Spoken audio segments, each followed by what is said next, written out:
So ayan mga boss, magbibigay na naman tayo ng simpleng tutorial. Paano nga ba isaksak itong Mix 8BT na Kevlar mixer papunta sa ating active speaker na ZLX15D na Kevlar.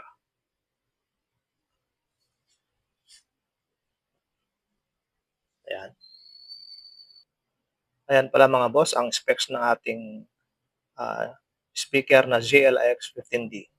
500 watts ang kanyang power. So ayan, gumawa tayo ng dalawang female na XLR. Tapos sa dulo niya, nilagyan natin ng isang male na XLR. Tapos 2x2 na patch cable. Mga siguro nasa mga 5 meters ito or 4 meters yung haba ng ginawa ko. May inaba natin ng konti, although sakto lang para pwede na nating gawin na pang demo pagka merong customer na magpapatesting. So ayan, isaksak na natin dito sa ating mixer. Saksak natin dito sa main out. Yan, left and right channel yan guys.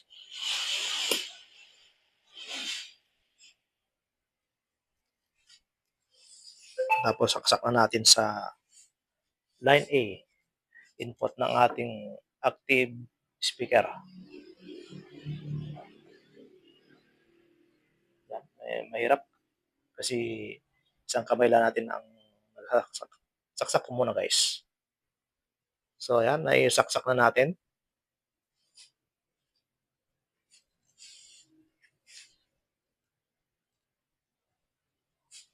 So ayan, may presto na. Umpisahan na nating power. Ayan. Unahin nating power tong mixer. Pero unang-una sa lahat, ibaba na muna natin tong main volume niya para safe tayo. Ayan, power. Ayan. Tapos, itong amplifier na ng ZLX15D. Power natin. Tapos, konting volume. Lagay natin sa kalahati.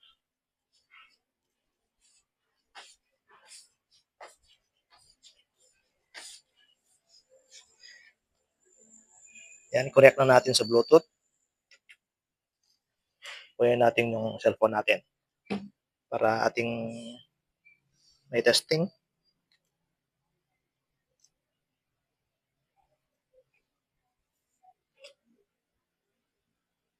So, ayan guys, connected na ang ating cellphone, yung Bluetooth nating cellphone sa mixer.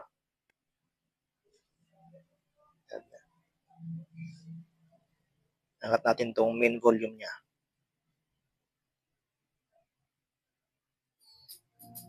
So, ayan. Okay na siya. Ayan. Iba talaga ang tunog ng Kevlar. Panalo talaga.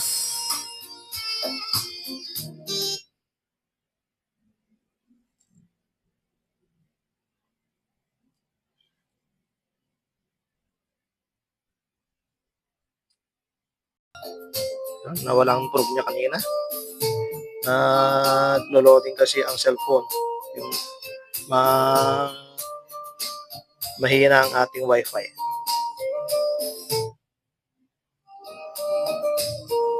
Sa mga merong ganito, pwede na ninyong gayahin ang aking guys, yung aking setup. Madali lang siya. Kaya ang ginawa ko, dalawa dito sa out ng mixer, XLR, tapos sa likod ng speaker natin na active, isa lang. Kasi nga, isang speaker lang ang ginamit natin. Pero pagka dalawa sa dulo, Yan, dalawang speaker na ang ating gagamitin. So option din ninyo, kung gusto niyo dalawang speaker, imbes na isang male sa dulo niya, gawin niyong dalawa.